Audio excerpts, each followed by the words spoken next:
पहला प्रश्न।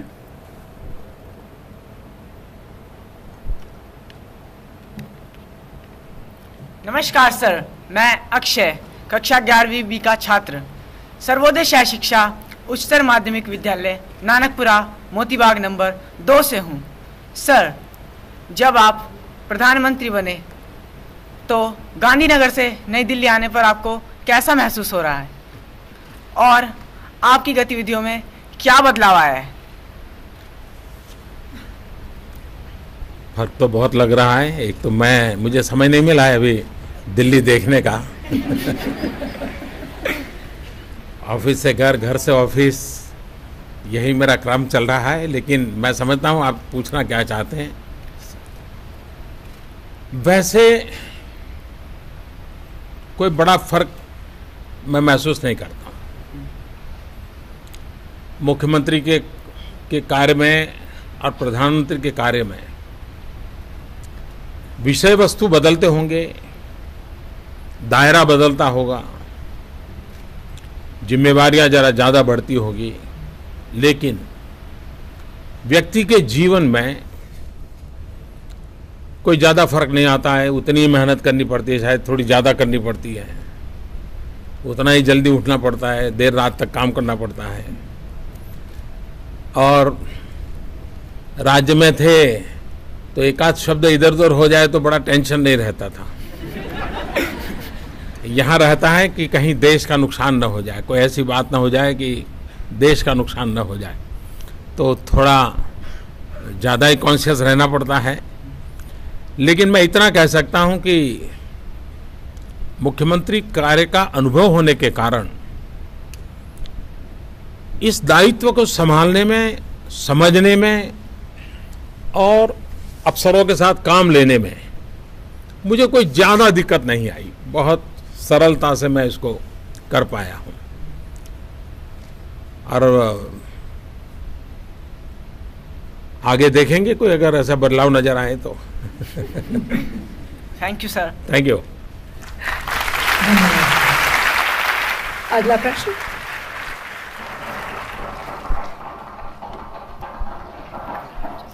नमस्कार आदरणीय प्रधानमंत्री जी, मैं निदा राजकीय सर्वोदय कन्या विद्यालय नंबर 2 जामा मस्जिद में 11वीं कक्षा की छात्रा हूँ। सर, मैं आपसे ये प्रश्न करना चाहती हूँ कि सर, आपके जीवन में किसका सबसे अधिक योगदान रहा है, आपके अनुभवों का या आपके शिक्षकों का? बड़ा टिकलिश सवाल है क्योंकि हमें पढ़ाया जाता है कि अनुभव ये सबसे बड़ा शिक्षक है, ऐसा कहा जाता है। लेकिन मैं जरा उसको अलग तरीके से समझाता हूं। अगर आपको सही शिक्षा नहीं मिली है तो अनुभव भी आपको बर्बाद करने का कारण भी बन सकता है या आगे बढ़ने का अवसर ही बन सकता है। और इसलिए अनुभव उत्तम शिक्षक है स्वीकारने के बावजूद भी मैं मानता हूं कि आपकी शिक्षा संस्कार कैसे हुए हैं उस पर डिपेंड करेगा कि आपका अनुभव कैसे काम आता है। जैसे मान लीजिए कोई पिक पॉकेटर, आप बस में जा रहे हैं और जेब काट लिया, पैसे ले गया, अभी आपका अनुभव हुआ। अगर आपकी शिक्षा सही नहीं है, संस्कार सही नहीं, तो आपको विचार यह आएगा, अच्छा देखो बिना मेहनत वो तो रुपये कमा लिया, चलिए मैं भी उस रास्ते पर चल पड़ूं। अगर आपकी शिक्षा अच्छी है, संस्कार अच्छे हैं, सोच अच्छी है, तो विचार आएगा, अच्छा तो मैं अलर्ट नहीं रहा, मैंने सही ठिकाने पर पैसे रखे नहीं थे, मुझे जितना जागरूक रहना चाहिए नहीं रख रहा था, और उसके कारण मेरे पैसे चले गए। तो वो एक ही चीज से दो अनुभव लिए जा सकते हैं। लेकिन अनुभव लेने का आधार वो बनता है कि आपकी शिक्षा कैसी हुई है। और इसलिए मेरे जीवन में शिक्षा का भी, शिक्षकों का भी, संस्कार का भी उतना ही महत्व रहा है जितना मैं अनुभव में से अच्छी अच्छी चीजें पकड़ने लग गया। तो मेरे लिए दोनों का उपयोग हुआ है। Thank you. धन्यवाद। तीसरा प्रश्न।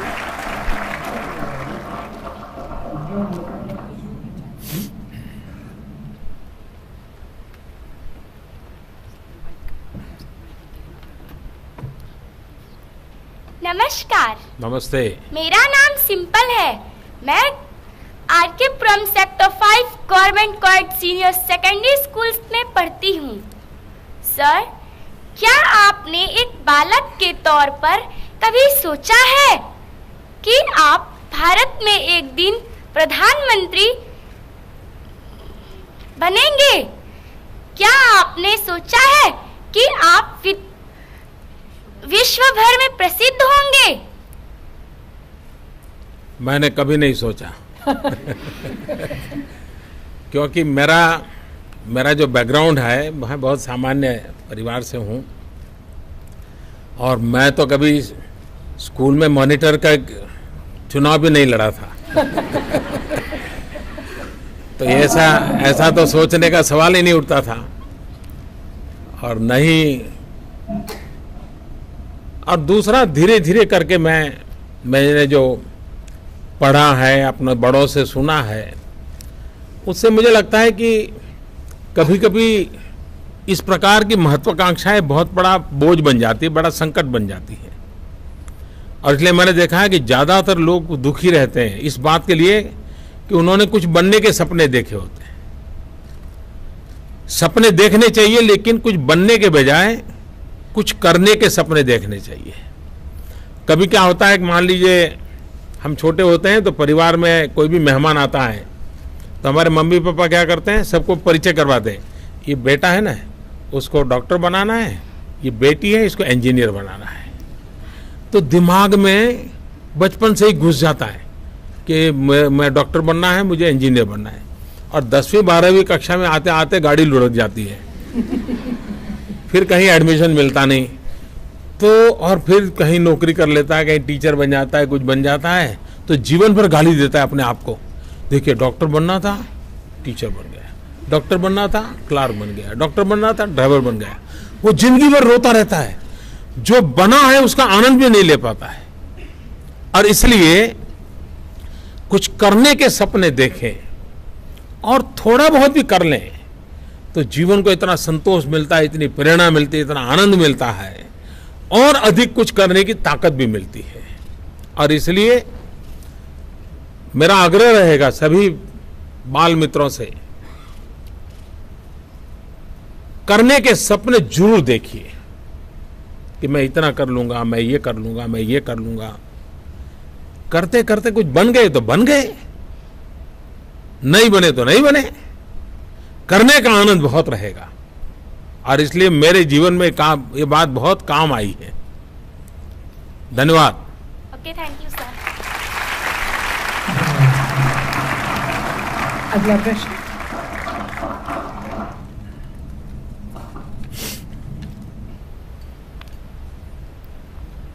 नमस्कार श्रद्धेय प्रधानमंत्री महोदय, मैं चिराग बंसल जवाहर नवोदय विद्यालय मुंगेशपुर दिल्ली की कक्षा 11वीं का छात्र हूँ। महोदय, आपको हमारे जैसे छात्रों से बातचीत से क्या लाभ मिलता है?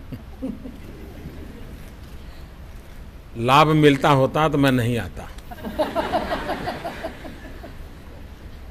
क्योंकि वो लोग ज्यादा मुसीबत में होते हैं जो लाभ के लिए काम करते हैं। बहुत सारे काम होते हैं जो लाभ के लिए नहीं करने चाहिए, और जब लाभ के लिए नहीं करते हैं तो उसका आनंद कुछ अलग होता है। मैं देश के टीवी वालों का आभारी हूं।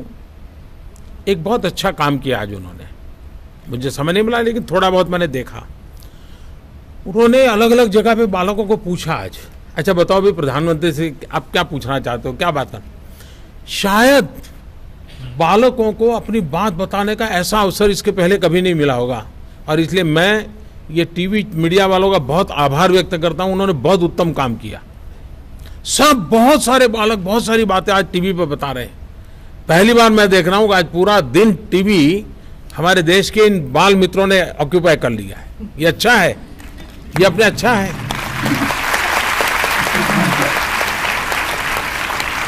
और मैं मानता हूं यही मेरे लिए सबसे बड़ा लाभ हुआ है, वरना देश हमारे चेहरे देख देख करके थक गया है जी। आप लोगों के चेहरे देखता है तो पूरा देश खिल उठता है, आपकी बातें सुनता है। मुझे भी इतने बालकों की बातें, इतना आनंद आ रहा था, वाह हमारे देश के बच्चे कितना बढ़िया सोचते हैं। आप लोगों से मिलकर के मुझे वो अनुभूति होती है, मुझे वो मिलता है।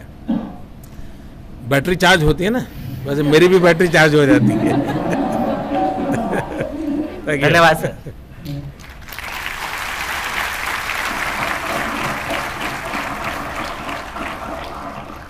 आइए बेटा पूछिए।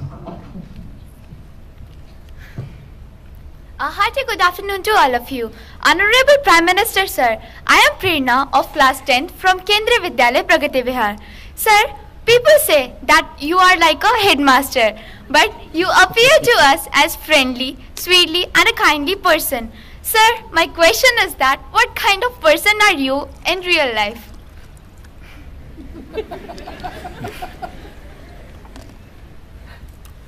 मैं एक छोटी घटना बताता हूँ।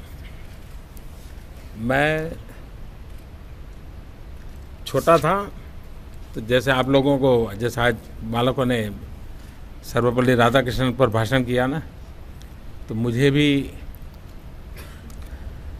बोलने का शौक़ था और बहुत छोटी आयु में मुझे कई लोग बोलने के लिए बुलाते थे। एक बार एक गांव में रोटरी क्लब का एक फंक्शन था, तो रोटरी वालों ने मुझे बुलाया। अब उनका प्रोटोकॉल होगा, छोटा नगर था, करीब 30,000 की बस्ती का नगर होगा। फिर उन्होंने मुझे लिखा कि आप अपना बायोडाटा भेजिए। अब हमारे पास तो कुछ था ही नहीं बायोडाटा वगैरह कुछ, हम क्या भेजें। उस कार्यक्रम में एक और सज्जन थे जो उस कार्यक्रम की अध्यक्षता कर रहे थे और शायद वो डोनेशन भी देते होंगे, तो शायद उनको बुलाया होगा उन्होंने। उनको भी कहा होगा कि आपका बायोडाटा भेजिए। हम जब कार्यक्रम में गए तो उनका बायोडाटा कोई 10 पेज का था, वो पूरा वहाँ पढ़ा गया, बड़ा विस्तार से। जनवरी में क्या किया था और फरवरी में क्या किया था और मार्च में क्या किया था। लेकिन उनका जब भाषण हुआ तो 3 मिनट का हुआ।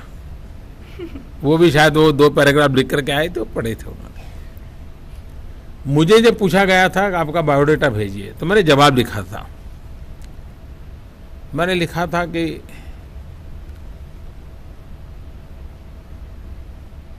हर कोई इंसान, हमारे शास्त्र कहते हैं कि मैं कौन हूं इसका जवाब खोज रहा है।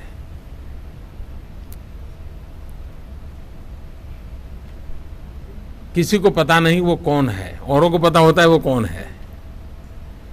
जिस पल इंसान जान लेता है कि मैं कौन हूं, फिर उसके जीवन की हर काम समाप्त हो जाते हैं और संतोष मिल जाता है।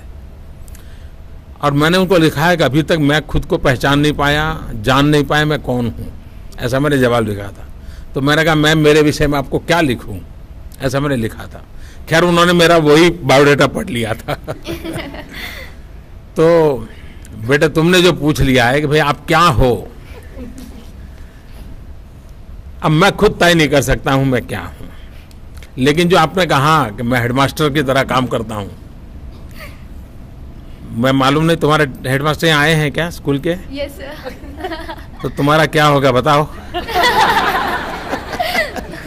वो कल तुम्हें पूछेंगे तुम्हारे हेडमास्टर कैसे हैं, मुझे बताइए।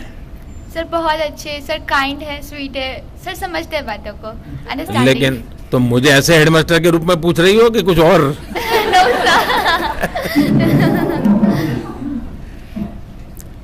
देखिए मैं टास्क मास्टर तो हूं, मैं काम खुद भी बहुत करता हूं और काम खूब लेता भी हूं और समय पे काम हो इसका आग्रही भी हूं। और शायद मैं इतना डिसिप्लिन न होता और मैंने शायद खुद से भी इतना ही काम लिया है। ऐसा नहीं कि मैं अपने लिए तो सब रिलैक्सेशन रखता हूं और औरों के लिए सारे बंधन डालता हूं, ऐसा नहीं है। और इसलिए मैंने 15 अगस्त को सार्वजनिक रूप से हमारे सरकारी अफसरों को कहा था, अगर आप 11 घंटे काम करेंगे तो मैं 12 घंटे को तैयार हूं, अगर आप 12 घंटे काम करें तो मैं 13 घंटे काम करने को तैयार हूं। तो उस रूप में मैं काम करता हूं। बाकी तो मैं नहीं जानता हूं, अगर तुम्हारी स्कूल के जो हेडमास्टर हैं वो अच्छे हैं और मुझे उस रूप में देखती हो तो I am thank you for you. Thank you sir, thank you sir.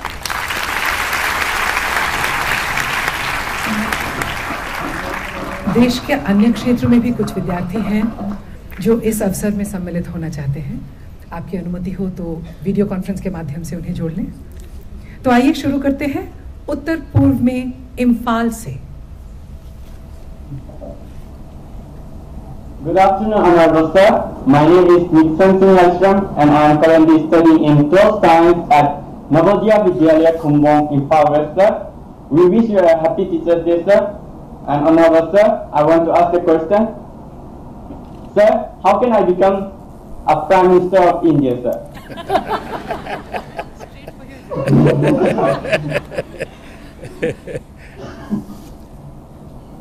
2024 के चुनाव की तैयारी करो।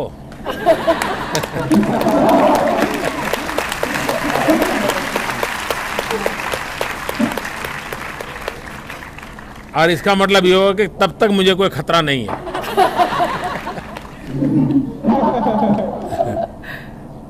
धन्यवाद सर। देखिए, भारत एक लोकतांत्रिक देश है और हमारे संविधान निर्माताओं ने हमें इतनी बड़ी सौगात दी है कि हिंदुस्तान की जनता का अगर आप विश्वास जीत लेते हैं, देश की जनता का प्रेम संपादन कर सकते हैं, तो हिंदुस्तान का कोई भी बालक इस जगह पर पहुंच सकता है। मेरी आपको बहुत शुभकामनाएं हैं और जब आपके प्रधानमंत्री पद के शपथ हो तो मुझे शपथ समारोह में जरूर बुलाना।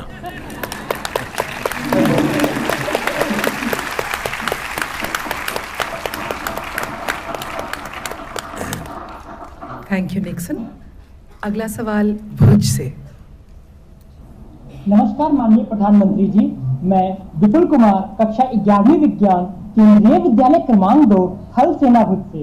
मेरा प्रश्न आपसे यह है सर, अभी अभी आप जापान गए, आपने वहां एक विद्यालय को भी देखा।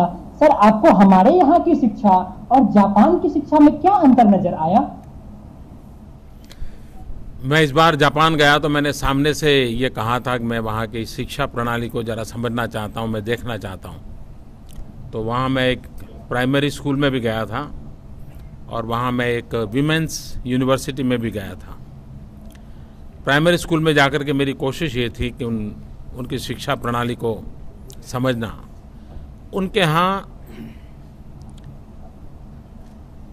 टीचिंग न के बराबर है, न के बराबर है।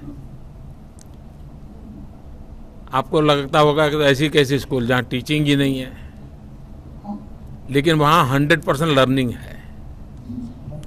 वहाँ की सारी कार्यशैली ऐसी है कि बालक को सीखने का अवसर मिलता है और खुद उसमें कुछ न कुछ करता है।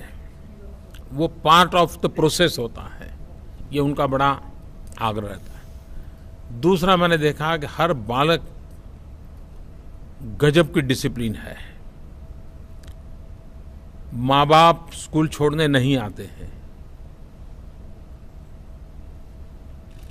नियम है, माँ बाप स्कूल छोड़ने नहीं आएंगे। पद्धति ये है कि हर 25 कदम पर पेरेंट्स खड़े रहते हैं और उस यूनिफॉर्म वाले बालक वहाँ से निकलते हैं तो एक पेरेंट उस बालक को 25 कदम दूर दूसरे पेरेंट को निगरानी में हैंडओवर करता है। जाता नहीं है, देता है। इसके कारण क्या हुआ है कि सभी पेरेंट्स सब बच्चों के साथ समान ट्रीटमेंट देते हैं। अपने ही बच्चों को संभाल के लाना, बढ़िया गाड़ी में ला करके छोड़ देना, ऐसा नहीं। हर एक बच्चों को अपने स्कूल पैदल जाते हैं, जाते समय पेरेंट्स उनको देखते हैं। ये प्रयोग माँ बाप का सभी बच्चों के प्रति समान भाव का एक संस्कार का बड़ा गजब व्यवस्था मेरे मन को छू गई है। तो ऐसी बहुत छोटी छोटी चीज़ें मैंने ऑब्जर्व की हैं, मुझे काफ़ी अच्छी लगी है। टेक्नोलॉजी का भरपूर उपयोग हो रहा है। छोटे छोटे बालक भी टेक्नोलॉजी के माध्यम से चीज़ों को जानने समझने की कोशिश करते हैं।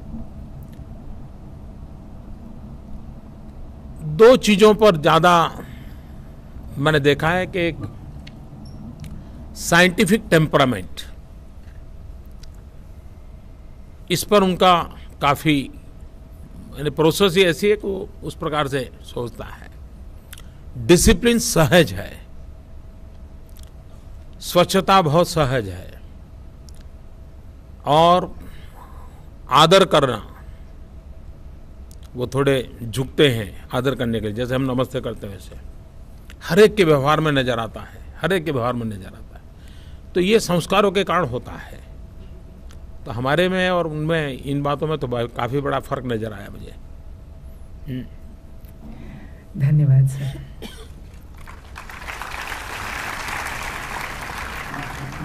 तिरुवनंतपुरम से अगला सवाल।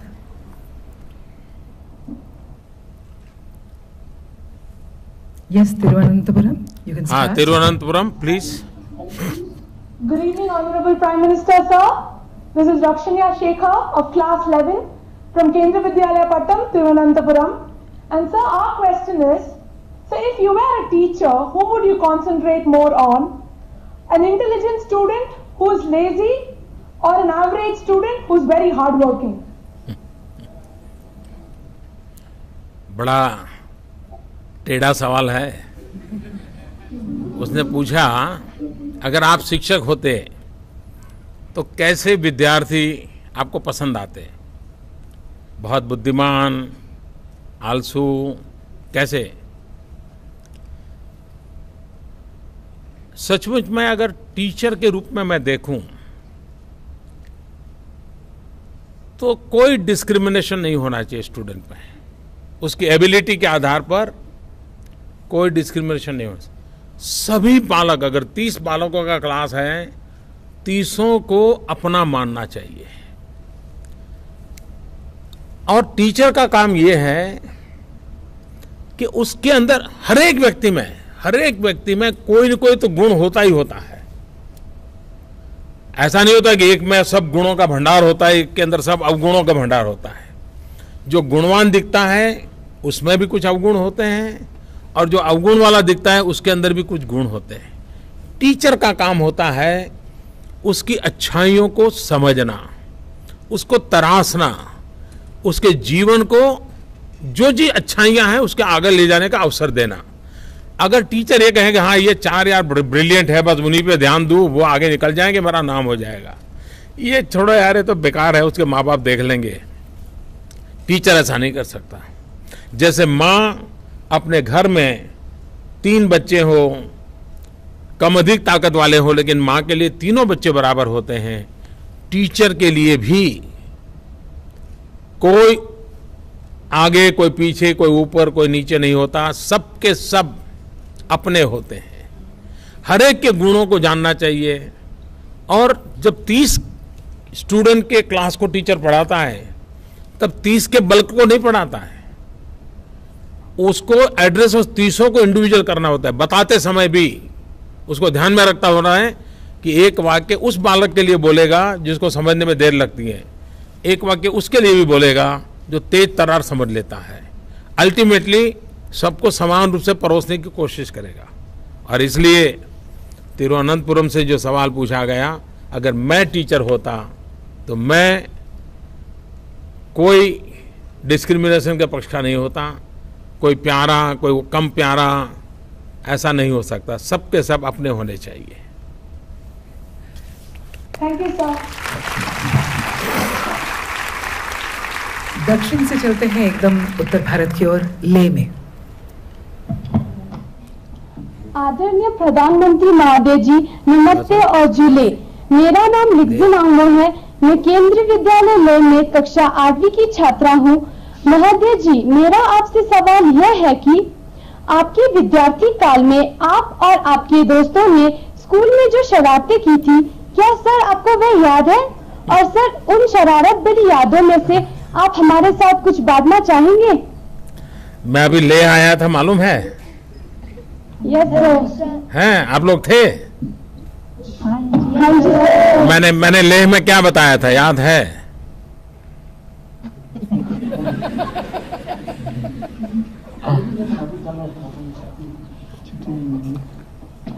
मैं पहले बहुत आता था ले, और जब मैं ले आता था तो ये दिल्ली के हमारे जो साथी थे वो मुझे कहते थे कि मोदी जी ले जा रहे हो तो आते समय वहाँ से गोभी आलू जरूर ले आना, मालूम है ना? लेह में ऑर्गेनिक फार्मिंग के कारण बहुत अच्छी गोभी और आलू मिल जाते हैं। तो मैं काफ़ी ढेर सारा वापस आते समय ले आता था जब वहाँ मैं काम करता था। बड़ा इंटरेस्टिंग सवाल पूछा है उन्होंने, पूछा कि मैं जब आपकी तरह बालक था तो मैं भी शरारत करता था क्या? कोई बालक हो सकता है क्या ऐसा जो शरारत न करता हो सकता है क्या? हो ही नहीं सकता। अगर बालक मन, और कभी कभी तो मुझे चिंता होती है कि बचपन बहुत तेजी से मर रहा है, ये बड़ी चिंता का विषय है। समय से पहले वो कुछ अलग ही सोचने लग जाता है। उसका बालक अवस्था जो है वो दीर्घकालीन रहनी चाहिए, वो शरारतें होनी चाहिए, वो मस्ती होनी चाहिए, ये जीवन विकास के लिए बहुत जरूरी होती है। मैं भी शरारत करता था। मैं एक बता दूं कैसी। आप जानते होंगे वो बजाते हैं शहनाई। तो शादी जहाँ होती है ना तो बाहर शहनाई बजाने वाले बैठते हैं शादी के जब होता है। तो किसी के यहाँ शादी ऐसी होती और शहनाई वाले बजाते, तो हम 2-3 दोस्त थोड़े शरारती थे, तो हम क्या करते थे, वो शहनाई बजाता है तो हम इमली लेकर के वहाँ जाते थे और वो जब बजाते थे तो इमली दिखाते थे। पता है इमली दिखाने से क्या होता है? क्या होता है? आप मन में कल्पना कीजिए इमली की, क्या होता है? मुंह में पानी आता है रे। तो बजा नहीं पाता था।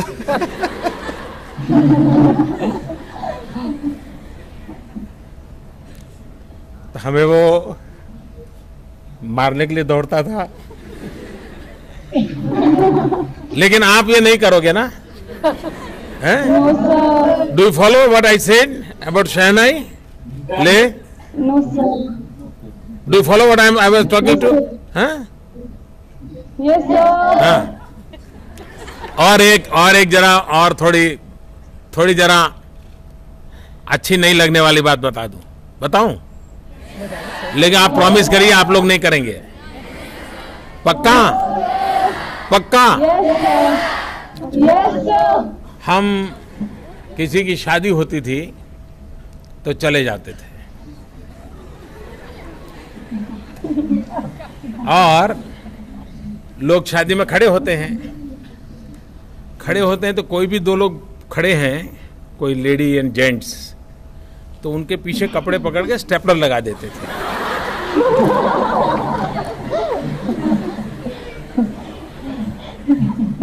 फिर भाग जाते थे। आप कल्पना कर सकते हो क्या होता होगा वहां।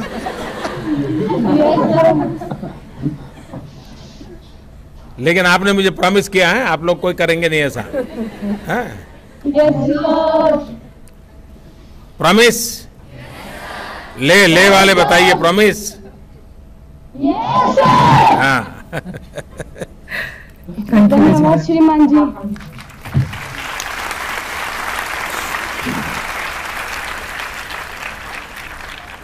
अगला प्रश्न करना चाहते हैं दंतेवाड़ा से। आदरणीय प्रधानमंत्री जी नमस्कार। मैं अंजलि नवोदय विद्यालय दंतेवाड़ा में कक्षा 11वीं की छात्रा हूँ। सर मैं ये जानना चाहती हूँ कि हमारे बस्तर इलाके में बस्तर जैसे जनजातीय इलाकों में खासकर लड़कियों के लिए उच्च शिक्षा संस्थानों की बहुत कमी है, तो आप इसके लिए क्या उपाय करना चाहेंगे? मैं बस्तर के इलाके में बहुत दौरा मैंने किया हुआ है, दंतेवाड़ा पर भी मैं आया हुआ हूँ और मैं छत्तीसगढ़ के आपके मुख्यमंत्री को इस बात के लिए बधाई देता हूँ कि उन्होंने बस्तर में शिक्षा के लिए बहुत नए इनिशिएटिव लिए हैं। इन दिनों तो कुछ मौलिक चीज़ें जो दंतेवाड़ा में ही हुई हैं, मैं मानता हूँ देश के शिक्षाविदों का ध्यान देश के शिक्षाविदों का ध्यान आने वाले दिनों में छत्तीसगढ़ में डॉक्टर रमन सिंह जी ने जो काम किया है उस पर जाएगा। ये बात सही है कि बालिकाओं की शिक्षा को बहुत प्राथमिकता देनी चाहिए। अगर देश को आगे बढ़ाना है, और महात्मा गांधी कहते थे कि एक बालक पढ़ता है तो एक व्यक्ति पढ़ता है, लेकिन एक बालिका अगर पढ़ती है तो 2 परिवार पढ़ते हैं, मायके वाले और ससुराल वाले, 2 परिवार पढ़ते हैं। और इसलिए, और इन दिनों हम देखते हैं हिंदुस्तान में कहीं पर भी आप देखिए, अभी गेम्स हो गई, उस गेम्स में आपने देखा होगा करीब करीब 50% मेडल जीतने वाली बालिकाएं थी। एजुकेशन में देखिए फर्स्ट 10 टॉपर्स देखिए हर स्टेट में, 6-7 तो लड़कियां ही होती हैं, लड़के बहुत पीछे रह गए हैं। देश के विकास में इतनी बड़ी ताकत 50%, इसकी अगर शिक्षा दीक्षा होती है तो बहुत लाभ होने वाला है। और इसलिए मेरा भी बड़ा आग्रह रहता है कि गर्ल चाइल्ड एजुकेशन पे बल दिया जाए। और आज जो हम ये जो गर्ल चाइल्ड के लिए टॉयलेट बनाने के पीछे मैं लगा हूं, क्यों? मेरे ध्यान में ऐसा आया था कि बालिका स्कूल जाती है, 3री-4थी कक्षा में आते ही स्कूल छोड़ देती है। पता चला क्यों छोड़ देती है, तो ध्यान में आता था कि बेटियों के लिए अलग टॉयलेट न होने के कारण उसको वहां कंफर्ट नहीं रहता था और उसके कारण पढ़ना छोड़ देती थी। इतनी छोटी सी चीज अगर किसी ने पहले ध्यान दिया होता तो शायद स्थिति और होती। और इन्हीं कारणों से मैं इन दिनों आग्रहपूर्वक लगा हूं, मैं हिंदुस्तान में हमारी सभी स्कूलों में बालकों के लिए, बालिकाओं के लिए टॉयलेट बने। बच्चियां स्कूल तो अब दाखिल हो रही, हर माँ बाप को लगता है कि बेटी को स्कूल दाखिल करें, लेकिन कभी 3री कक्षा तक, कभी 5वीं कक्षा तक, ज्यादा से ज्यादा 7वीं कक्षा तक, और ज्यादातर बच्चियां स्कूल छोड़ देती हैं। हमें ये बच्चियां स्कूल छोड़े नहीं, उनको आगे की शिक्षा कैसे मिले, इस पर मेरा ध्यान है और मैंने इस दिशा में काफी कुछ सोचा है, अभी मैं कर भी रहा हूं और उसके नतीजे नजर आएंगे। लेकिन मुझे खुशी हुई कि बस्तर जिले में आप लोगों को शिक्षा के विषय में इतनी चिंता है, इतना लगाव है, और एक बालिका के मन में ऐसा जब सवाल आता है ना, तो बहुत आनंद होता है कि वो बालिकाओं की शिक्षा की चिंता एक बालिका कर रही है, वो भी दूर सुदूर बस्तर के जंगलों में से, जहां माओवाद के कारण लहूलुहान धरती हो चुकी है, वहां से शिक्षा की चिंता करने वाली एक बेटी, मैं मानता हूं देश को जगाने की ताकत है इस सवाल में।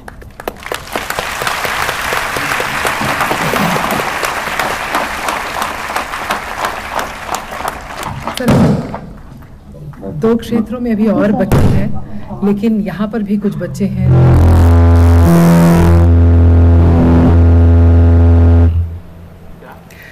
दो क्षेत्रों में अभी बच्चे और हैं जो इंतजार कर रहे हैं, उन्हीं से बात कर लें। हाँ बिल्कुल। Port Blair. नमस्कार माननीय प्रधानमंत्री महोदय, मेरा नाम सुदक्षिणा है। मैं कक्षा 10वीं की छात्रा हूँ और मैं केंद्रीय विद्यालय क्रमांक 1 से हूँ। मेरा प्रश्न आपसे यह है कि हम बच्चे देश की विकास एवं उन्नति में आपकी क्या मदद कर सकते हैं? देखिए, एक तो खुद अच्छे विद्यार्थी बने, ये भी देश की बहुत बड़ी सेवा है। हम एक अच्छे विद्यार्थी बने, हम सफाई के संबंध में कोई कॉम्प्रोमाइज न करें। आप में से कई बच्चों को मैं अगर पूछूं, स्कूल से जाते ही अपना जो स्कूल बैग है ऐसे ही जाते ही फेंक देते हैं, ऐसे कितने बच्चे हैं? सच बताइए आप। देखिए, कोई फोटो नहीं निकालेगा, बता दीजिए। फिर मम्मी क्या करती है, उठाएगी, ठीक रखेगी।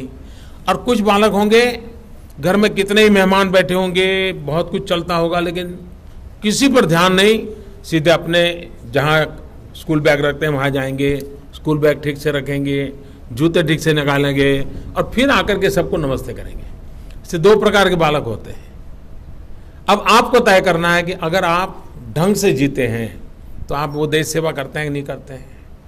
कुछ लोगों को लगता है भाई देश सेवा मतलब देश के लिए मरना, या देश सेवा मतलब सिर्फ राजनेता बनना। ऐसा नहीं है। हम मानो बिजली बचाओ, बिजली बचाने का विषय आप अगर घर में तय करो, और मैं ये सब बच्चों से कहता हूं कि आप इस बार तय कर में घर जाकर के पूछिए अपने मम्मी पापा को कि अपना घर में बिजली का बिल कितना आता है। अभी तक आपने कभी नहीं पूछा होगा। बालक क्या करता है, मुझे ये चाहिए, कंपास चाहिए, मुझे ये चाहिए, टीचर ने ये मांगा है, उतना ही उसका घर के साथ संबंध, पैसों के संबंध में आता है। मुझे आज दोस्तों के साथ यहाँ जाना है, मम्मी इतना पैसा दे दो, ये आता है। कभी घर के कारोबार में आपने इंटरेस्ट लिया क्या? एक काम कीजिए, आप घर में मम्मी पापा सब जब खाना खाने के लिए बैठे तो पूछिए कि अपने घर का बिजली का बिल कितना आता है। पूछिए उनको, फिर उनको कहिए अगर ये 100 रुपया बिल आता है, हम क्या 90 रुपये बिल ऐसा कर सकते हैं क्या? 50 रुपये का बिल आता है, 45 रुपये हो जाए बिल, ऐसा कर सकते हैं क्या? कैसे कर सकते हैं? चर्चा करो घर में। बिजली कम उपयोग में हो, बिजली बर्बाद ना हो, ये कर सकते हैं। आप अगर अपने घर में बिजली बचाते हो तो आपके घर में तो लाभ होगा ही होगा, लेकिन किसी के गरीब के घर में बिजली का दिया जलेगा। ये बहुत बड़ी देश सेवा है।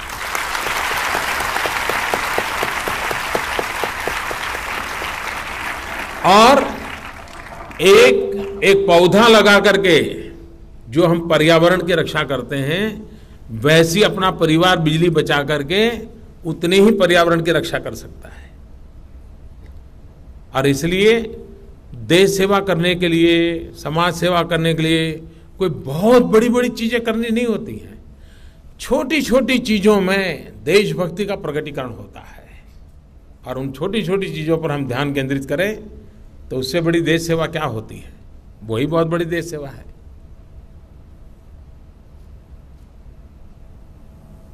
Thank you. धन्यवाद।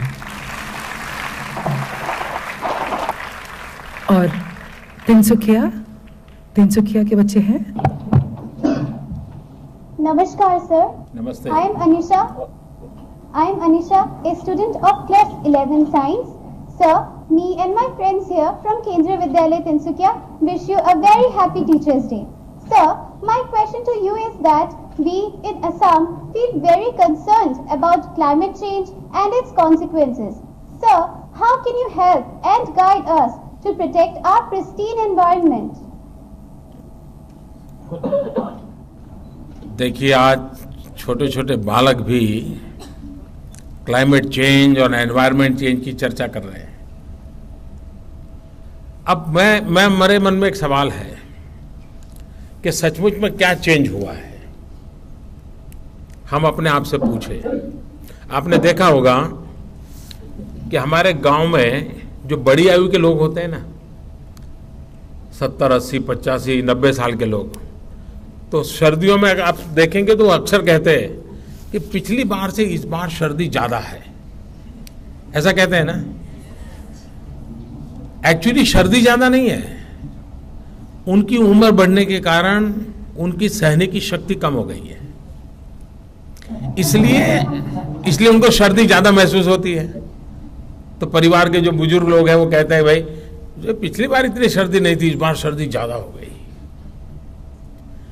वैसे ही ये क्लाइमेट चेंज नहीं हुआ है, हम चेंज हो गए हैं, हम बदल गए हैं, हमारी आदतें बदल गई हैं, हमारी आदतें बिगड़ गई है, और उसके कारण पूरे पर्यावरण का हमने नुकसान किया है। अगर हम बदल जाएं तो वो तो बदलने के लिए तैयार ही है। ईश्वर ने ऐसी व्यवस्था रखी है कि संतुलन तुरंत हो जाता है, लेकिन अगर उसकी पहली शर्त है मनुष्य प्रकृति से संघर्ष न करे, मनुष्य प्रकृति से प्रेम करे, पानी हो, वायु हो, पौधे हो, हर एक के साथ और इसलिए हमारे यहाँ शास्त्रों में तो पौधे को परमात्मा कहा गया,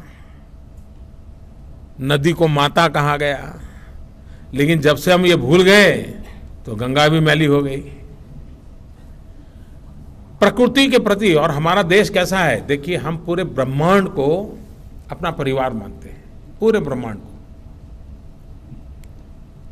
और ये हमें बचपन से सिखाया जाता है। बहुत से परिवार ऐसे होंगे जहां बच्चों को सिखाते हैं कि सुबह जब बिस्तर से नीचे उतरोगे, पैर जमीन पे रखोगे तो पृथ्वी माता से माफी मांगो कि हे पृथ्वी माँ, मैं पैर रखता हूं, आपको दर्द होता होगा। वहीं से संस्कार शुरू होते कि नहीं होते? हम बालक होते हैं तो हमारी मम्मी हमें क्या कहती है, देखो ये चांदा है ना, ये चांदा तेरा मामा है, कोई रिश्तेदारी है क्या? लेकिन वो सिखाते चांदा तेरा मामा है। ये सूरज है, बोले तेरा दादा है। कहते कि नहीं कहते? ये चीजें हमें सहज रूप से, ये पर्यावरण की शिक्षा हमारे सहज जीवन में थी, लेकिन पता नहीं ऐसा बदलाव आया, अपना सब बुरा है, इतना हमें मार ठोक करके दिमाग में भर दिया गया है, और उसके कारण हमारी यह हालत हो गई है। मुझे अभी नागपुर के मेयर मिले थे, मैं पिछले दिनों नागपुर गया, तो नागपुर के मेयर ने मुझे बहुत बढ़िया बात बताई। उन्होंने कहा कि वो पूर्णिमा की रात को स्ट्रीट लाइट बंद कर देते हैं, स्ट्रीट लाइट बंद करते हैं, और शुरू में बोले हमने प्रयोग किया 2-3 घंटे के लिए स्ट्रीट लाइट बंद करने का,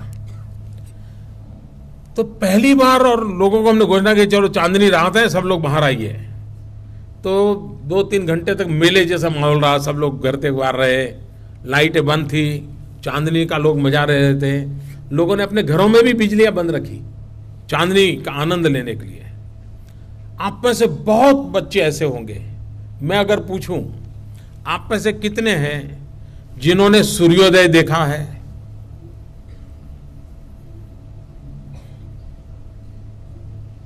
सचमुच में सूर्योदय देखा है, ऐसा नहीं कि भाई हाँ उजाला था और स्कूल जा रहे थे तो उजाला देखा। कितने हैं जिन्होंने सूर्यास्त देखा है? कितने हैं जिन्होंने चांदनी रात को भरपूर चांद देखा है? देखिए आदतें हमारी चली गई है, हम प्रकृति को के साथ जीना भूल चुके हैं, और इसलिए प्रकृति के साथ जीना सीखना पड़ेगा। और वो मुझे बता रहे थे मेयर कि नागपुर में हमारी बिजली का खर्चा कम हुआ है, 2 या 3 बार शायद हो चुका था तब तक, और लोगों को मजा आने लगा कि भाई पूर्णिमा की रात को जब पूर्ण चांद होता है तो 2-3 घंटे लोग चांदनी रात में बाहर निकलते हैं। तो मैंने वो एक सुझाव दिया, मैंने कहा ऐसा एक काम करो, चांदनी रात को हर मोहल्ले में एक स्पर्धा करो। एक तो अंधेरा होना चाहिए, चांदनी की रोशनी होनी चाहिए, और मैंने कहा सब लोग स्पर्धा करो सुई में धागा परोना, चांदनी के प्रकाश में सबको मजा आएगा, अबाल वृद्ध सब खेलेंगे, जिसका धागा जाएगा पता चलेगा उसकी आई साइट कैसी है, चांदनी की रात का मजा लेगा।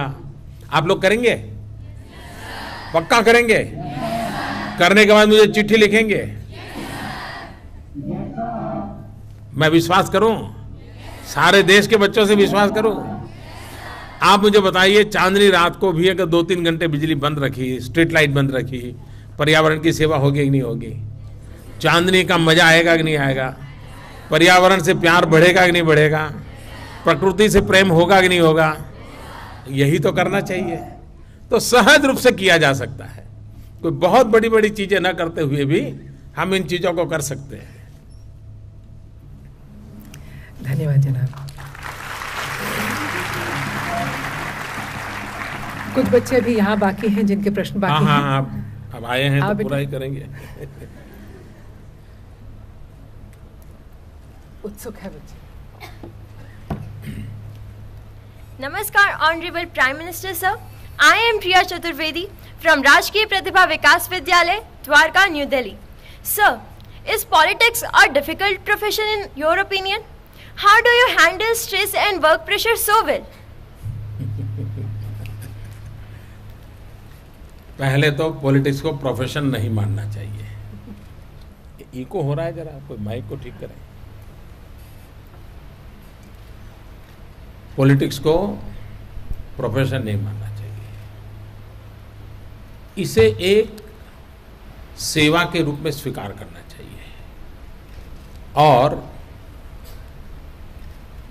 सेवा का भाव तब जगता है जब अपनापन होता है। अपनापन नहीं होता तो सेवा का भाग नहीं जगता है। एक बहुत पुरानी घटना है। एक 5 साल की बालिका अपने 3 साल के भाई को उठा करके, बड़ी मुश्किल से उठा पा रही थी, लेकिन उठा करके एक छोटी सी पहाड़ी चढ़ रही थी। तो एक महात्मा ने उसे पूछा, बेटी तुझे थकान नहीं लगती? उसने क्या जवाब दिया? उसने कहा, ये तो मेरा भाई है। महात्मा ने फिर से पूछा, नहीं नहीं, मैं तुम्हें पूछ नहीं रहा हूं कि कौन है, मैं ये पूछ रहा हूं कि तुम्हें थकान नहीं लग रही क्या? तो उसने कहा, नहीं मेरा भाई है। तो महात्मा ने फिर से कहा, अरे मैं तुम्हें ये नहीं पूछ रहा हूं कौन है, मैं पूछ रहा हूं तुम्हें थकान नहीं लगती? तीसरी बार उसने कहा, अरे मेरा भाई है। तो महात्मा ने कहा, अरे भाई मैं सवाल पूछता हूं। उसने कहा, मैं आपका सवाल समझती हूं, मेरा भाई है इसलिए मुझे थकान नहीं लगती है। 5 साल की बच्ची।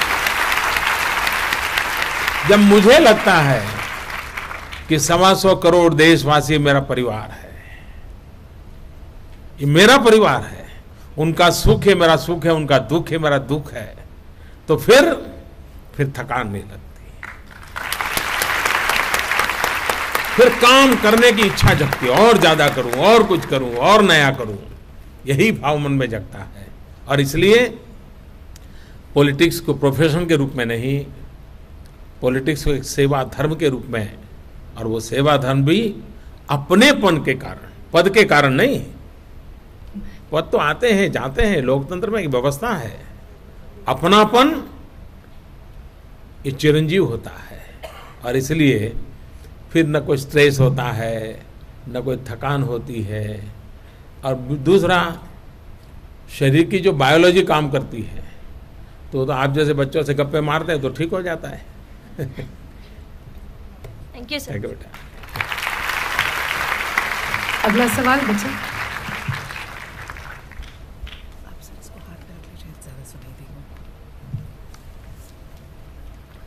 नमस्कार। आदरणीय प्रधानमंत्री जी, मेरा नाम सूरज दीवान है। मैं केंद्रीय विद्यालय आईने कॉलोनी का छात्र हूं और कक्षा 12वीं में पढ़ता हूं। सर, जब आप गुजरात के मुख्यमंत्री थे तब आपने गुजरात पढ़ो यानी कि वाचे गुजरात नाम से एक अभियान शुरू किया था। मैं आपसे यह जानना चाहूँगा कि क्या राष्ट्रीय स्तर पर ऐसा ही कोई अभियान शुरू करने के बारे में आपने विचार किया है? ऐसा तो विचार नहीं किया है, लेकिन एक और बात मेरे मन में चल रही है, वो है डिजिटल इंडिया। और जब मैं डिजिटल इंडिया की बात कर रहा हूं तो मेरा आग्रह है कि आधुनिक टेक्नोलॉजी हमारे छात्रों तक पहुंचे और सभी भाषाओं में पहुंचे, और वो उस टेक्नोलॉजी के माध्यम से इंफॉर्मेशन कम्युनिकेशन टेक्नोलॉजी का लाभ लेते हुए, इंटरनेट का लाभ लेते हुए, ब्रॉडबैंड कनेक्टिविटी का लाभ लेते हुए उनको आदत लगे नई नई चीजें खोजने की, देखने की, पढ़ने की, समझने की। अगर ये उसका आदत बन जाती है तो मैं समझता हूं कि शायद ये मेरा जो डिजिटल इंडिया का जो मेरा सपना है, काम सारे मैं हाथ में ऐसे ले रहा हूं जो बड़े कठिन है, लेकिन अगर कठिन काम नहीं हाथ में लेंगे तो फिर कौन लेगा? अगर मैं नहीं लूंगा तो कौन लेगा? तो मैं ले रहा हूं। दूसरा, ये जो मेरा आज का कार्यक्रम है उससे मैं एक प्रकार से मैपिंग कर रहा हूं इनडायरेक्टली, कि सचमुच में हमारे देश में इतने सालों से चर्चा चल रही है, 21वीं सदी की सुन रहे हैं, कंप्यूटर सुन रहे, क्या कुछ नहीं सुन रहे। मैं देखना चाहता हूं कि सचमुच में हिंदुस्तान की कितनी स्कूलें हैं जहां कम से कम मेरा ईमेल पहुंचता है। कितनी स्कूलें हैं जहां पर इंटरनेट टेक्नोलॉजी से मैं बालकों तक पहुंच पाता हूं। तो मेरा ये एक प्रकार का टेस्टिंग कार्यक्रम है। ये कार्यक्रम जैसे आपका तो है ही है, लेकिन मेरी सरकार के लिए भी मेरा एक भीतर से कार्यक्रम चल रहा है। और इसलिए जब आपने कहा पढ़ो भारत या भारत पढ़े, लेकिन मैं ये चाहूंगा कार्यक्रम मेरा हो या ना हो, मैं सभी विद्यार्थी मित्रों को, मेरा शुरू में भी मैंने कहा था, कुछ भी पढ़ो लेकिन पढ़ने की तो आदत होनी चाहिए। कुछ भी पढ़ो। मैंने ऐसे लोग देखे हैं कि कहीं बाजार में पकौड़े खरीदा हो और पकौड़े खाने के लिए, पकौड़े का टेस्ट है, पकौड़े के लिए पैसे खर्च किए, लेकिन जिस कागज के टुकड़े में पकौड़ा बांध करके दिया है ना, उसको पढ़ने लग जाते हैं, क्योंकि उनके संस्कार है, पढ़ना ही उसकी आदत है। पकौड़े के टेस्ट के बजाय वो पस्ती में अखबार का टुकड़ा आया है, उसको भी पढ़ने का उसका मन कर जाता है। ऐसे लोग देखे होंगे आपने। और जरूरी नहीं एक ही प्रकार का पढ़ो, आपको जो ठीक लगे। कॉमिक बुक्स लगते हैं, कॉमिक बुक पढ़िए आप, कोई बंधन नहीं है, ये पढ़ो वो पढ़ो, कोई जरूर नहीं। पढ़ने की आदत होगी तो कहीं न कभी आपको सही दिशा की चीजें पढ़ने की आदत भी लग जाएगी।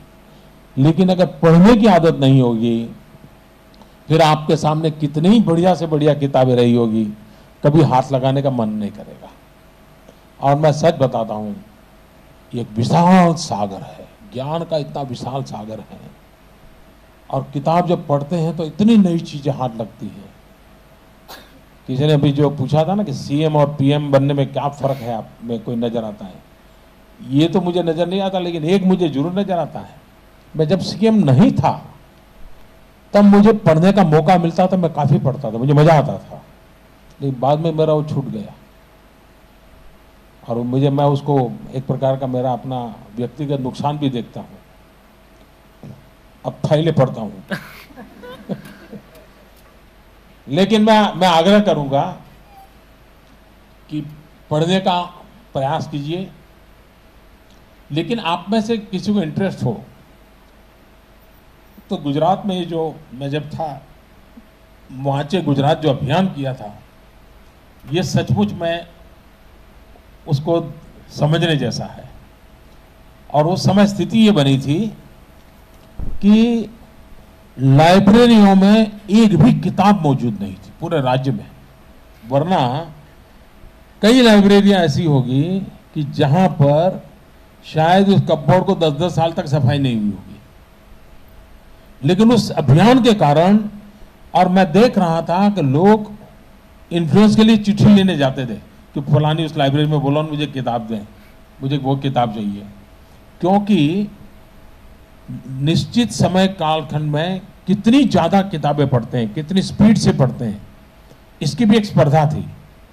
और बाद में उसका वाइवा था, उन बालकों से क्वेश्चन आता क्या किताब पढ़ी, कैसे पढ़ी। ये अभियान इतना ताकतवर था और पूरा समाज जुड़ा था, कोई सरकार का कार्यक्रम नहीं रहा था, सरकार तो एक इनिशिएट किया था, पूरा समाज जुड़ा था। मैं खुद भी उस वांचे गुजरात अभियान में मैं खुद भी लाइब्रेरी चला गया था, मैं भी वहां जाकर के पढ़ने के लिए बैठा था और हर एक के लिए कार्यक्रम बनाया था। एक माहौल बन गया था पढ़ने का, और मैं चाहता हूं कि पढ़ने का एक सामूहिक माहौल बनना चाहिए, स्कूल में भी कभी बनाना चाहिए। अपने स्कूल में ये सप्ताह चलो भाई लाइब्रेरी की किताब ले जाओ, पूरा सप्ताह यही चलना है, नई नई किताबें पढ़ो, ज़्यादा पढ़ो। 7 दिन के बाद जब पूरा हो जाएगा तो पूछेंगे 10 किताब कितने पढ़ी, 15 कितने पढ़ी, उसका वाइवा क्या था। तो ये अपने आप हर स्कूल अपना कार्यक्रम बना सकती है। लेकिन ये मैं आप में से किसी को इंटरेस्ट हो तो गुजरात से शायद आपको जानकारी मिल सकती है कि वो कार्यक्रम कैसा हुआ था, कितना बड़ा व्यापार, लाखों की तादाद में लोग इसमें लगे थे और करोड़ों करोड़ों आवर्स पढ़ाई हुई थी। तो अपने आप में एक बहुत बड़ा वो अभियान था। लेकिन मैंने भारत देशव्यापी इस कार्यक्रम के लिए तो सोचा नहीं है, लेकिन इस डिजिटल इंडिया के माध्यम से और शिक्षा क्षेत्र में टेक्नोलॉजी अधिक आए, हमारे बालक नई नई चीजें खोजने लगे, दुनिया को समझने लगे, ये मैं जरूर चाहता हूँ। Thank you. धन्यवाद सर। अगला प्रश्न।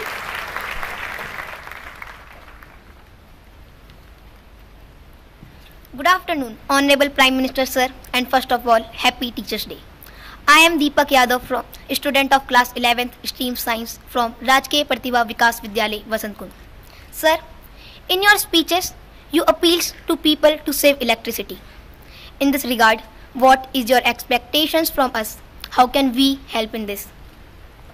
मैंने बताया, ऐसे और भी बहुत कुछ कर सकते हैं आप, लेकिन अनुभव ये है कि मान लीजिए हम पंखा चालू किया और अपने कोई दोस्त आ गए और हम बाहर खड़े हो गए, भूल गए पंखा बंद करना। अब ये हम ठीक कर सकते कि नहीं कर सकते? हम स्कूल से निकल रहे हैं, कोई स्टूडेंट तय करे मैं आखिर ही निकलूंगा और मैं देखूंगा कि मेरे क्लासरूम में कोई भी लाइट, कोई पंखा, कुछ भी चालू है तो बंद करूंगा, मैं ये करूंगा। कभी कभार हम सुखी परिवार में खिड़की खोल करके खुली हवा में सोने की आदत ही चली गई। क्यों? तो एसी की आदत हो गई। क्या कभी कोशिश की है क्या? बहुत छोटी छोटी बातें हैं, लेकिन अगर हम थोड़ा प्रयास करें तो ये भी, क्योंकि देखिए आज एनर्जी का संकट पूरा विश्व का है। कोयला, गैस, पेट्रोलियम, इस सब की सीमा है, तो बिजली उत्पादन कहां से होगी? तो कभी ना कभी तो बिजली बचाने की दिशा में हमें जाना ही पड़ेगा। और बिजली बचेगी तो जिनके तक बिजली पहुंची नहीं उनको पहुंचाने में वो कम से कम खर्चे से करने वाला काम है। तो बिजली का उत्पादन बहुत महंगा है, लेकिन बिजली बचाना बहुत सस्ता है। उसी प्रकार से इन दिनों सारे बल्ब टेक्नोलॉजी एनर्जी सेविंग वाली आई है। पहले आपके घर की ट्यूबलाइट में जितनी एनर्जी कंजम्पशन होता था, अब नए प्रकार की ट्यूब्स आई हैं, आपका एनर्जी सेविंग होता है, पैसे भी बच जाते हैं। और इसलिए ऐसे अपने परिवार में ये बात करनी चाहिए। और सिर्फ बिजली क्यों, पानी भी। हम ब्रश करते हैं और नलके से पानी चला जा रहा है, नल बंद करके भी तो ब्रश किया जा सकता है, फिर जरूरत पड़े। लेकिन हम पानी, कि हमें ध्यान ही नहीं होता है कि मैं इन चीज़ों को कर रहा हूँ, इससे नुकसान हो रहा है, क्योंकि हम उन चीज़ों को भूल गए हैं। फिर एक बार सारे शिक्षक अगर स्कूल में याद कराएंगे, सब परिवार में माहौल बनेगा और हम सब एक दायित्व लेकर के करेंगे तो ये काम होगा। ये ऐसा नहीं भाई कोई प्रधानमंत्री है तो वो कर लेंगे तो हो जाएगा, और प्रधानमंत्री अपने घर में कितनी बिजली बचाएगा। लेकिन अगर देश सब मिलकर के थोड़ा थोड़ा हम करते हैं तो बूंद बूंद से सागर बन जाता है, वैसे ही बन जाएगा। Thank you. अगला प्रश्न।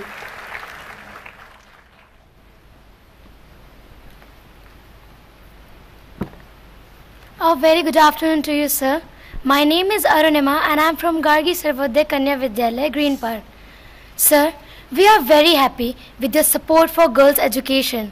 Sir, can you tell us what further steps you will take in this matter?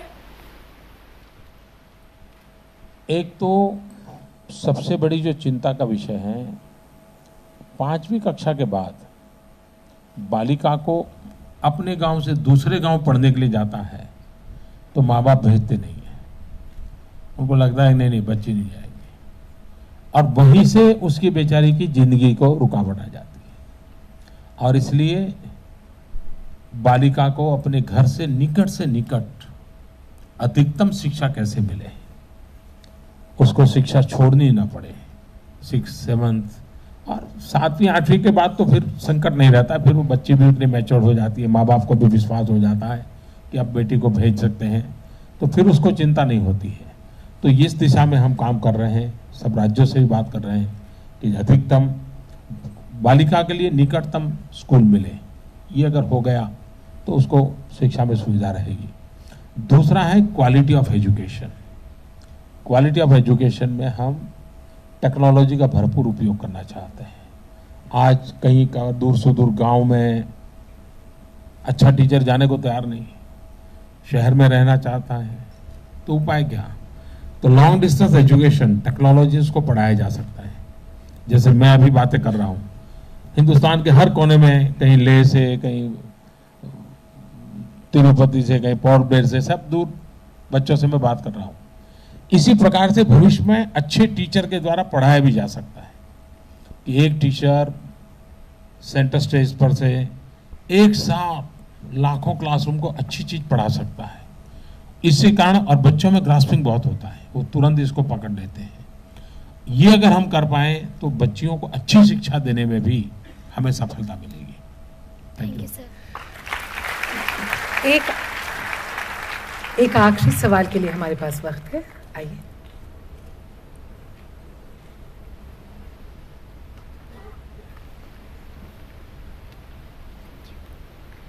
नमस्कार सर, माननीय प्रधानमंत्री जी, मेरा नाम शिवांगी है।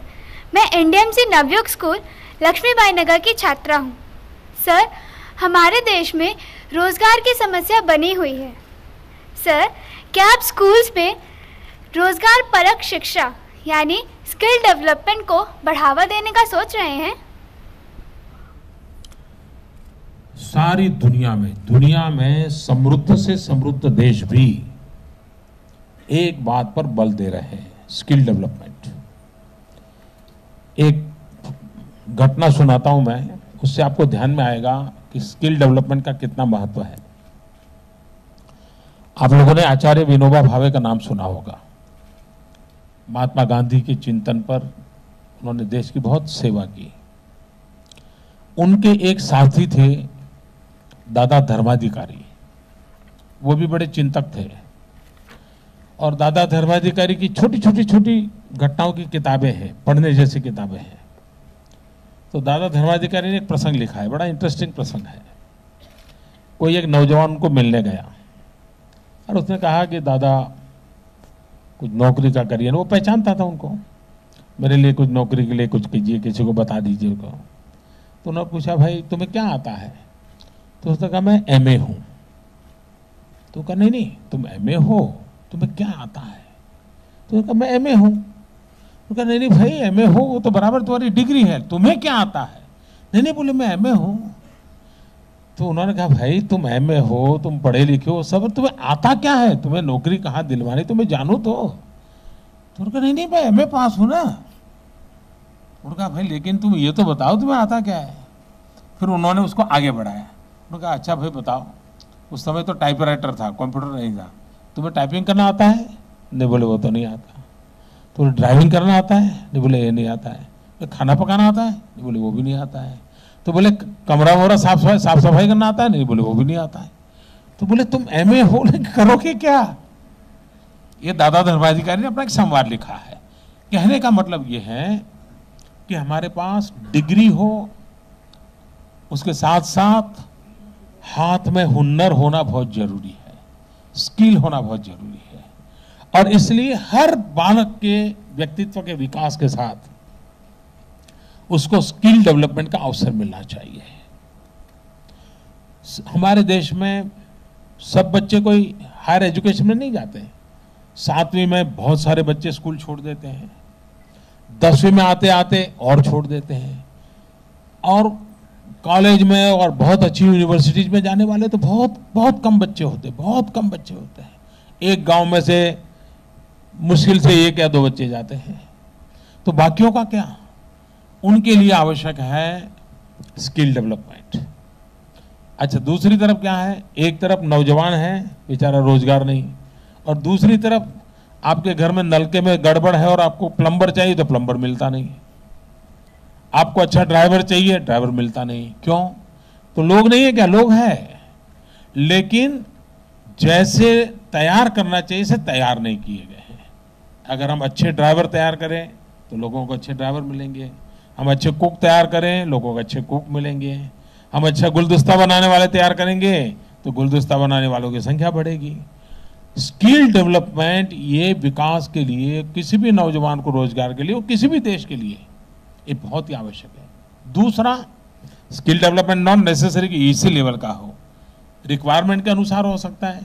जिस क्षेत्र में औद्योगिक विकास होता है तो जिस प्रकार के लोगों की जरूरत पड़ती है, अब जैसे मैं जब गुजरात में था तो ये नैनो कार वहाँ बनना शुरू हुई, तो मैंने उनसे कहा, मैंने कहा ये अगल बगल के जो ITI की है उसमें आप अपना एक सिलेबस शुरू कीजिए ऑटोमोबाइल का, नैनो वाले ही करें, और वहाँ के बच्चों को आप ऑटोमोबाइल का ITI का ट्रेनिंग दीजिए, साल भर में आपकी कंपनी खड़ी हो जाएगी, साल भर वो बच्चे की ट्रेनिंग हो जाएगी।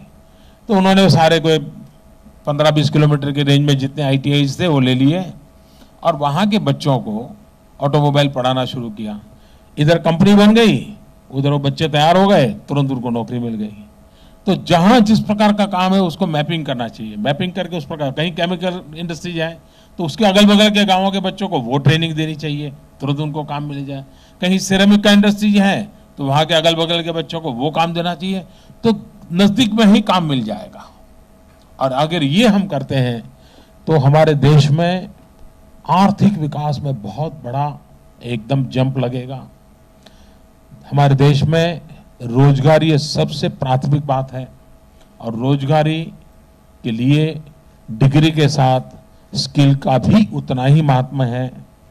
और ये अगर हम करने में सफल हुए, आने वाले दिनों में जो हमने कार्यक्रम उठाए हैं उसी बात को लिए ये सरकार ने अपना स्किल डेवलपमेंट का एक अलग मिनिस्ट्री बनाया है, अलग मंत्री बनाया है।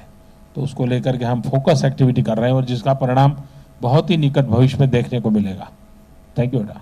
Thank you.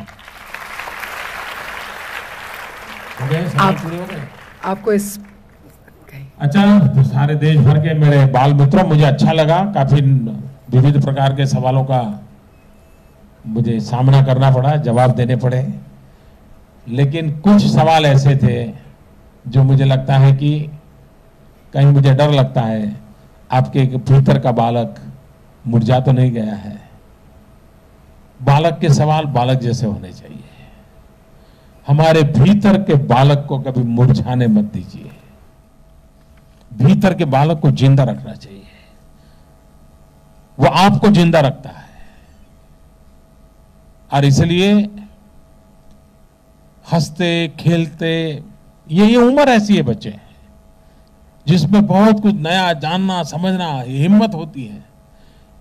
छोटा बालक दीवार पे चढ़ना है तो डरता नहीं है, वो उसका मन करता है, चढ़ पाए नहीं चढ़ पाए अलग बात है, कोशिश करता है। वो वही तो बालक मन की ताकत होती है। वो जितना आप जी पाएंगे जिंदगी जीने की, वो एक बहुत बड़ी औसत आपके जीवन के साथ जुड़ जाएगी। और इसलिए हम उसको लिए प्रयास करें। आज डॉक्टर सर्वपल्ली राधाकृष्णन जी को हम श्रद्धांजलि देते हैं, नमन करते हैं और हमारे सभी शिक्षकों के प्रति हम आदर व्यक्त करते हैं। और आदर ऐसा नहीं, हमेशा मैं पहले स्कूलों में जाता था, लेक्चर वेक्चर देने के लिए बहुत जाता था, मेरे पास और कोई काम धाम था नहीं, तो यही करता रहता था। तो मैं स्कूल में कभी पूछता था, मैं कहता था भाई साल में आप अब तक कितने बालकों को पढ़ाया होगा? तो कोई टीचर बताता था कि मैं 10 साल से नौकरी कर रहा हूँ, मेरे हाथ के नीचे से 500 स्टूडेंट पढ़ करके गए हैं, कोई कहता है 700 स्टूडेंट पढ़ के गए हैं। मैं पूछता था, इन 500 स्टूडेंट आपके पढ़ के गए, 700 पढ़ के गए, उनकी शादी हो गई क्या? तो बोले हाँ काफियों की हो गई। तो इतने से आपको शादी में कितना ने बुलाया होगा? मैं हैरान था, मुश्किल से 1 या 2 स्टूडेंट थे जिसने अपने टीचर को अपनी शादी में बुलाया था। मतलब कितना कट ऑफ है। टीचर तुम्हारे जीवन से कभी हटना नहीं चाहिए, कभी हटना नहीं चाहिए।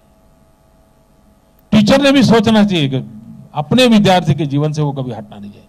उसके जीवन का कोई भी शुभ अवसर हो, उसको जैसे अपने रिश्तेदारों को बुलाने की इच्छा हो, वैसे ही उसको सबसे पहले अपने टीचर को बुलाने की इच्छा होनी चाहिए। ये नाता बनना चाहिए। यहाँ कई टीचर आज मुझे सुन रहे होंगे, उनके मन में सवाल उठेगा, हाँ यार इतने विद्यार्थी पढ़ करके लिए वो पूछता ही नहीं है, वो कौन सा रिश्ता था, क्या कमी थी? उस कमी को भरना, ये अपनापन। और जब उसके जीवन में कोई विकास हो तो उसका मन करे। अमेरिका पढ़ने चला गया होगा, अमेरिका में बहुत बड़ी अच्छी नौकरी करता होगा, वो भी कभी चिट्ठी लिखे कि सर मैं आपका स्टूडेंट हूं, अब मैंने अमेरिका में ये पोजीशन पाई है, मैं आपको बता करके आनंद होता है, इसलिए मैं आपको चिट्ठी लिख रहा हूं। कितने टीचर को चिट्ठी आती होगी? शायद किसी को अपना स्टूडेंट प्रगति करे, जब उसके टीचर को बताने का उसका मन करे, ऐसी छवि, ऐसे फुटस्टेप्स वो बालक के जीवन में रहे। ये अगर टीचर करता है, टीचर और बालक का नाता इस प्रकार का बनता है, तो मैं नहीं मानता हूं कि व्यवस्थाएं कभी रुकावट बनेगी, इंफ्रास्ट्रक्चर कभी रुकावट बनेगा। जिंदगी बदलने के लिए ये अपने आप में बहुत काफी होगा। एक माली पढ़ा लिखा नहीं होता है, जिस बगीचे में काम करता है वहां जो खाद डाला जाता है उसकी दुर्गंध होती है, लेकिन उसके अंदर सामर्थ्य होता है कि भगवान को भी पसंद आए ऐसे फूलों का वो सर्जन कर देता है। एक अनपढ़ माली भी ये कर सकता है। तो हमारे पास तो कितने फूल परमात्मा ने दिए हैं, उन फूलों को हम कैसे संवारें, उन फूलों को भारत माँ के गले में कैसे अर्पित करें, ये अगर सपना हम टीचरों का रहेगा, मैं मानता हूँ हम देश और दुनिया को, ये देश बहुत कुछ दे सकता है। डॉक्टर राधाकृष्णन जी के जीवन से हम यही प्रेरणा लें और हम भी कुछ करें। मुझे आप सबसे मिलने का अवसर मिला, देश भर के बालकों से बातचीत करने का अवसर मिला। मेरे लिए ये सबसे संतोष का काम है। मैं जब गुजरात में मुख्यमंत्री था तो बच्चों को स्कूल ले जाने का कार्यक्रम करता था। फर्स्ट डे जब स्कूल ओपनिंग होती थी तो मैं खुद गांव में जाता था जहां एजुकेशन ना हो, और वहां तो उस समय 45 डिग्री टेम्परेचर रहता है जून महीने में। 45 डिग्री टेम्परेचर में मैं गांव जाता था, बच्चों को घर घर जाकर के स्कूल ले जाता था। और मैंने एक बार कहा था भाषण में, मैंने कहा कि मुख्यमंत्री के नाते शपथ समारोह का मुझे जो आनंद आता था उससे ज्यादा आनंद उस गांव के गरीब की बेटी को स्कूल में दाखिल करते समय मुझे आता है। ये मेरा मिजाज है, इस मिजाज को लेकर के हमें आगे बढ़ना है। बहुत बहुत शुभकामनाएं, बहुत बहुत शुभकामनाएं। धन्यवाद।